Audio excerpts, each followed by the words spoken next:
How do you teach 21st century students 20th century history and make it relevant, interesting, and personal, especially when the subject is the Holocaust? Recently, I traveled to Berlin, Germany to find out. Ich wurde 1907 in Berlin geboren. Wir waren eine große Familie. Ich hatte 4 Geschwister: Betty, Erna, Zilli und Arthur.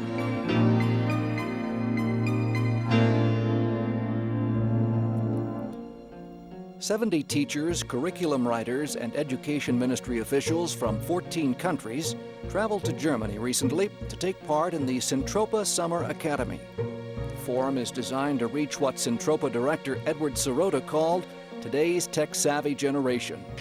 The biggest challenge is that education hasn't caught up with where the kids are. The kids are waiting for the adults to bring educational content to them.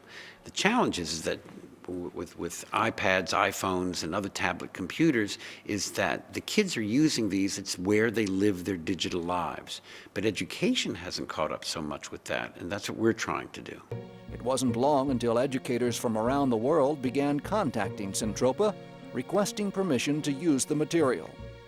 That gave birth to Centropa's summer and winter seminars, sponsored in part by the European Jewish Fund. Centropa is not only dedicated to combating anti-Semitism and Holocaust denial, but also to connecting people to the lands of Jewish heritage. They do this by creating programs about the entire 20th century, not just about the period of the Third Reich. I'm Yochanan Elro, reporting from Berlin, Germany. Jewish and Muslim leaders recently got together in Paris in an effort to find a common ground and move forward, as we see in this report filed by special IBA correspondent Leah Zinder. A warm handshake. Nothing remarkable there until you consider the context. 21st century Europe has been marked by escalating tension and violent flare-ups between Jews and Muslims, most tragically in Toulouse, the massacre earlier this year of a rabbi and 3 small children by an Islamist terrorist. And yet, despite all this, you came here. Why? Why I came? No, because if we don't do anything to make the situation more quiet, so we'll have to leave Toulouse and to go, I don't know, in Israel, or because the situation is really very difficult in Toulouse for Jews now.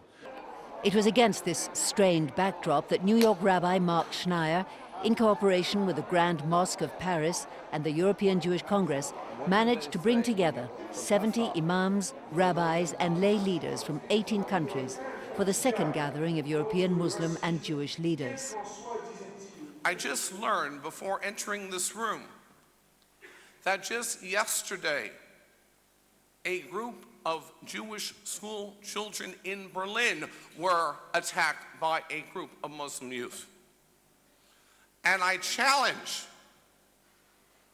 Muslim leaders across Europe to speak out for the other, to fight for the other, to make this injustice your injustice, to make this bigotry your bigotry. We cannot wait that we achieve a full trust between us. But what we can do, we can make a first step toward building trust in the future.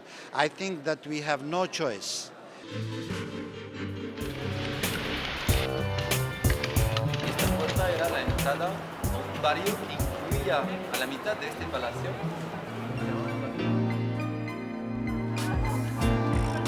The aims of the BAIT project are to transform Jewish heritage sites into a tool for reflecting on contemporary civic, social and cultural issues. The element of bringing together pupils from Jewish and non-Jewish schools to learn and to study together on the Jewish heritage site has a very strong impact.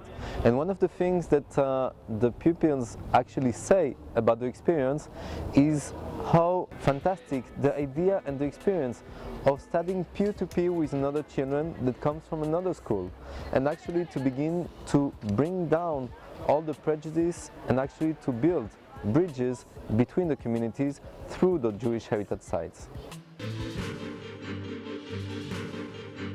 leading statesmen and renowned global experts on the non-proliferation of nuclear weapons attended the International Luxembourg Forum on Preventing Nuclear Catastrophe, where they discussed critical issues related to international security and strategies to resolve deadlocks over ongoing atomic development. 9 countries possess a total of approximately 19,000 nuclear warheads. Speaking for the forum, the president of the Russian International Affairs Council, retired Soviet General Vladimir Dvorkin, who once had his finger on the USSR's nuclear red button, said that Israel does not pose any kind of a danger to the world community because it's never threatened nor demonstrated any atomic hostility toward any party. The hardline Islamic Republic of Iran, however, continues to serve as a lightning rod for world concern. In an effort to stem the ongoing wave of xenophobia across Europe, the 2012 Medal of Tolerance was awarded to Croatian President Ivo Josipovic and former Serbian President Boris Tadic. They were sponsored by the European Jewish Congress and bestowed at the European Parliament in Brussels this past week. More in this report from IBA's Dennis Zen. Leaders of 2 former warring Balkan states were honored for their efforts at promoting peace and understanding in southeastern Europe at a ceremony in the European Parliament in Brussels.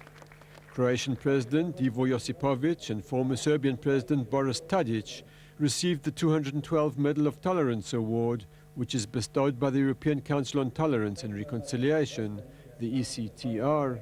I think the achievements of 2 presidents in the last years were really very remarkable and very important for the future of this region, and I think created the atmosphere for the beginning of the complicated process of reconciliation between Serbs, Croats, Bosniaks, and different nationalities in this part of the world. Boris Tadic, the former president of Serbia, said he's not surprised by the recent upsurge of racism and xenophobia in Europe. I see that process is a normal outcome of economic challenges we are facing with on the European continent everywhere.